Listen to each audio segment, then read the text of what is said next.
بسم الله الرحمن الرحيم. النهاردة هنشوف طريقة جديدة لتشغيل قنوات بين سبورت على برنامج VLC. برنامج VLC اللي هو ده حضراتكم دوت. أول برنامج لازم نحمله طبعا عشان نشغل الملفات بتاع قنوات بين سبورت. وهنحط الملفات دي على تحت الرابط، على رابط ميديا فاير، وبرضه هنحط لكم رابط البرنامج. ده الرابط ده يعني ممكن شهر ويقفل، لكن ده مفتوح على طول. هنشوف قدام حضراتكم. هو كل شوية هنزل رابط جديد، يعني هو تحميله قليل جدا. هنزله على المدون بتاعي على بلوجر. نشوف هنبدأ نشغل VLC ازاي. دي الواجهة اللي بتظهر قدام حضراتكم عادي جدا. نخش على وسائط، هنجرب اللي هو مفتوح، مقفول عفوا. Arrive sur le terrain, le match a commencé. Arsenal ne compte que 9 joueurs sur la pelouse. Les deux retardataires sont mauvais genre. Galas fait.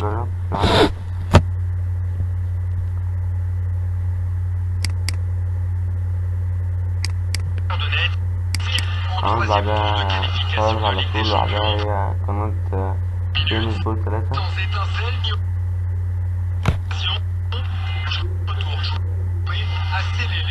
هو برضه يعني هحسسك النت اللي عندي. القناة بعدها بين سبورت 4 بجودة، على فكرة يعني بجودة جامدة جدا. نخش على القناة بعدها. هو اللي يعني بيحمل القنوات اللي موجودة دلوقتي على طول. بعد كده نشوف قناة تشغيل القنوات اللي عندنا تاني. في قناة سكاي سبورت 5، سكاي سبورت 4، سكاي سبورت 3، سكاي 2. سكاي دي على فكرة بتجيب المسرع بتاعت بعض الدوريات كتير جدا، مثل الدوري الإيطالي. نخش نشوف قناة BT سبورت 1 2. قناة OSN برضه لما حضراتكم شايفين، يعني على طول مثلا شغال OSN دي نادرا ما تشتغل. بتاع موفيز OSN يعني تبع باقة OSN دي صورة مفيش زيها صراحة، صورة جميلة جدا. أبو ظبي، نحن جرافيك أبو ظبي. OSN موفيز بريمير HD. قنوات كتيرة جدا زي ما حضراتكم شايفين. أنا بس الطريقة شغالة 100% يعني. OSN موفيز.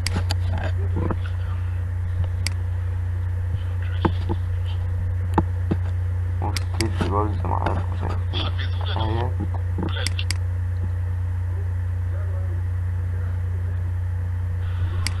دي قنوات عالم موفيز كيدز، بس هو بس فيه مش مترتبة. دلوقتي هنشوف بس الرابط التاني اللي هو مفتوح على طول، واللي هو بين سبورت سكاي. تبدأ بقناة بين سبورت 16، بس ده يعني محتاج نت سريع جدا، يعني لأن الصورة واضحة جدا حضراتكم. بين سبورت 9 زي ما حضراتكم شايفين عشان وقت الفيديو. 8، 7، 6، وإلى هكذا هكذا ما حضراتكم شايفين.